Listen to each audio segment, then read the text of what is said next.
ಕೊಪ್ಪಳದ ಅಕ್ರಮ ಮರಳು ದಂಧೆ ಈಗ ಹೊಸ ತಿರುವು ಪಡೆದಿದೆ.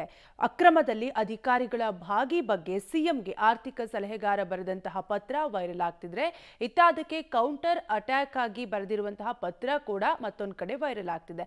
ಹಾಗಾದ್ರೆ ಇಲ್ಲಿ ಅಧಿಕಾರಿಗಳು ಭ್ರಷ್ಟರೋ, ರಾಜಕಾರಣಿಗಳು ಭ್ರಷ್ಟರೋ, ಏನಿದು ಲೆಟರ್ ವಾರ್ ಅಂತೀರಾ? ನೀವೇ ನೋಡಿ.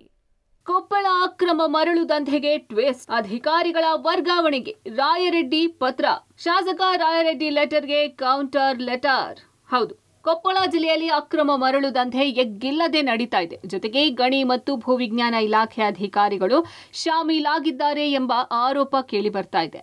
ಇತ್ತೀಚೆಗೆ ಕೊಪ್ಪಳ ತಾಲೂಕಿನ ಹಿರೇಸಿಂಧೋಗಿಯ ಹಿರೇಹಳ್ಳದಲ್ಲಿ ನಡೀತಾ ಇರುವ ಅಕ್ರಮ ಮರಳು ಅಡ್ಡೆಗಳ ಮೇಲೆ ಅಧಿಕಾರಿಗಳು ದಾಳಿ ನಡೆಸಿ ಅಕ್ರಮ ಮರಳು ದಂಧೆಗೆ ಬ್ರೇಕ್ ಹಾಕಿದ್ರು.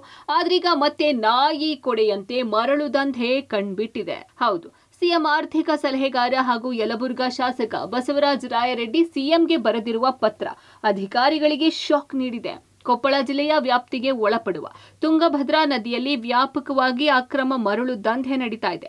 ಪ್ರತಿದಿನ 85 ಕಿಲೋಮೀಟರ್ ದೂರದಿಂದ ಸುಮಾರು 100ರಿಂದ 150 ಟ್ರಕ್ಗಳಷ್ಟು ಮರಳು ಮತ್ತು ಜಲ್ಲಿಕಲ್ಲು ಅನಧಿಕೃತವಾಗಿ ಸಾಗಾಟವಾಗ್ತಿದೆ.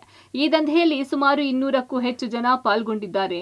ಈ ಅಕ್ರಮಕ್ಕೆ ಗಣಿ ಮತ್ತು ಭೂವಿಜ್ಞಾನ ಇಲಾಖೆಯ ಅಧಿಕಾರಿಗಳೇ ಸಾಥ್ ನೀಡ್ತಾ ಇದ್ದಾರೆ ಎಂಬ ಗಂಭೀರ ಆರೋಪ ಮಾಡಿದ್ದಾರೆ. ಇನ್ನು ಶಾಸಕ ರಾಯರೆಡ್ಡಿ ಗಣಿ ಇಲಾಖೆಯ 10ಕ್ಕೂ ಹೆಚ್ಚು ಅಧಿಕಾರಿಗಳ ವಿರುದ್ಧ ಗಂಭೀರ ಆರೋಪ ಮಾಡಿ ಅವರ ವರ್ಗಾವಣೆಗೆ ಕೋರಿ ಪತ್ರ ಬರೆದಿದ್ರು. ಹಿರಿಯ ಅಧಿಕಾರಿಗಳಾದ ಪುಷ್ಪಲತಾ ಮತ್ತು ಭೂವಿಜ್ಞಾನಿ ನವೀನ್ ಕುಮಾರ್ ಈ ದಂಧೆಯ ಮಾಸ್ಟರ್ ಕಿಂಗ್ ಪಿನ್ಗಳು. ಇಲಾಖೆಯಲ್ಲಿ ಕೆಲವರು 12ರಿಂದ 13 ವರ್ಷದಿಂದ ಇಲ್ಲೇ ಬೀಡು ಬಿಟ್ಟಿದ್ದು, ಇದರಿಂದ ಸರ್ಕಾರಕ್ಕೆ ಕೆಟ್ಟ ಹೆಸರು ಬರ್ತಿದೆ ಎಂದು ಪತ್ರದಲ್ಲಿ ಉಲ್ಲೇಖಿಸಿದರು. ರಾಯರೆಡ್ಡಿ ಪತ್ರ ಬೆನ್ನಲ್ಲೇ ಬಳ್ಳಾರಿ ಗಣಿ ಮತ್ತು ಭೂವಿಜ್ಞಾನ ಇಲಾಖೆಯ ಹೆಚ್ಚುವರಿ ನಿರ್ದೇಶಕರು ಸಹ ಪುಷ್ಪಲತಾ ಸೇರಿ ಹಲವರನ್ನ ವರ್ಗಾವಣೆ ಮಾಡಲು ನಿರ್ದೇಶಕರಿಗೆ ಪತ್ರ ಬರೆದಿದ್ದು ಶಾಸಕರ ಆರೋಪಕ್ಕೆ ಪುಷ್ಟಿ ನೀಡಿದಂತಿತ್ತು. ರಾಯರೆಡ್ಡಿ ಆರೋಪಕ್ಕೆ ಕೌಂಟರ್ ಅಟ್ಯಾಕ್, ಜಾಲತಾಣದಲ್ಲಿ ವೈರಲ್ ಆದ ಮತ್ತೊಂದು ಲೆಟರ್, ಶಾಸಕರ ಆರೋಪಗಳ ಪ್ರಶ್ನಿಸಿ ಅನಾಮಧೇಯ ಲೆಟರ್. ಈ ಬೆಳವಣಿಗೆಗಳ ಬೆನ್ನಲ್ಲೇ ಇದೀಗ ನಾಟಕೀಯ ತಿರುವು ಸಿಕ್ಕಿದೆ. ಜಿಲ್ಲೆಯಲ್ಲಿ ಕಾರ್ಯನಿರ್ವಹಿಸುವ ಅಧಿಕಾರಿ ವರ್ಗದ ಹೆಸರಿನಲ್ಲಿ ಸಹಿ ಇಲ್ಲದ ಒಂದು ಪತ್ರ ವೈರಲ್ ಆಗಿದ್ದು, ಅದು ಸಿಎಂ ಆರ್ಥಿಕ ಸಲಹೆಗಾರ ಬಸವರಾಜ ರಾಯರೆಡ್ಡಿಗೆ ಕೌಂಟರ್ ಅಟ್ಯಾಕ್ ಕೊಟ್ಟಿದೆ. ಈ ಅನಾಮಧೇಯ ಪತ್ರದಲ್ಲಿ ರಾಯರೆಡ್ಡಿ ಅವರಿಗೆ ನೇರವಾಗಿ 20 ಪ್ರಶ್ನೆಗಳನ್ನು ಕೇಳಲಾಗಿದೆ. ತಮ್ಮ ಹಾಗೂ ತಮ್ಮ ಬೆಂಬಲಿಗರ ಕಾಮಗಾರಿಗಳಿಗೆ ಅಕ್ರಮ ಮಾಡೋಕೆ ಸಾಥ್ ಕೊಡದ ಕಾರಣಕ್ಕೆ ಈ ರೀತಿ ದರ್ಪ ತೋರುತ್ತಿದ್ದೀರಾ ಎಂದು ಪ್ರಶ್ನಿಸಲಾಗಿದೆ.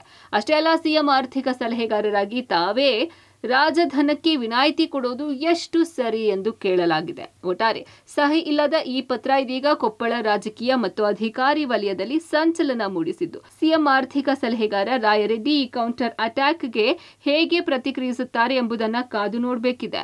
ಕೊಪ್ಪಳದ ಮರಳು ದಂಧೆ ಪ್ರಕರಣವು ಇದೀಗ ಅಧಿಕಾರಿ ವರ್ಗ ವರ್ಸಸ್ ಸಿಎಂ ಆರ್ಥಿಕ ಸಲಹೆಗಾರರ ನಡುವಿನ ಲೆಟರ್ ವಾರ್ ಆಗಿ ಮಾರ್ಪಟ್ಟಿರುವುದು ಸ್ಪಷ್ಟವಾಗಿದೆ. ಮುಖಂಡ ಕತ್ತಿ, ಪಬ್ಲಿಕ್ ಟಿವಿ, ಕೊಪ್ಪಳ.